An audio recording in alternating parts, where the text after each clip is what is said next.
News 10 at 5:30.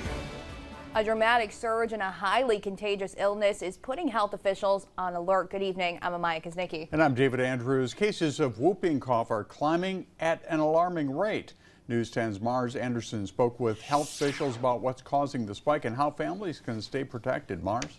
Thanks, David. Yeah, whooping cough is a vaccine-preventable illness. However, sickness rates in Michigan have continued to rise in recent years as vaccination numbers decline. From 2023 to 2024, cases increased over 1,700% across the state.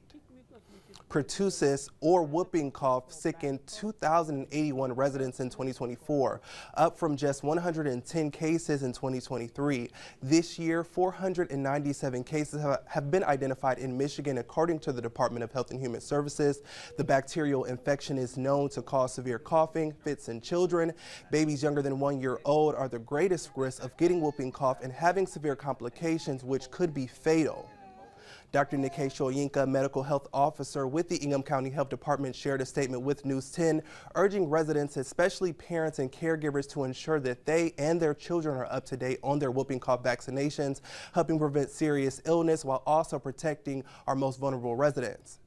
Michigan's Department of Health and Human Services also reports roughly 83% of children have received their first dose of the whooping cough vaccination DTaP. However, they also say that 66% of 19-month-olds have received all 4 recommended doses. David?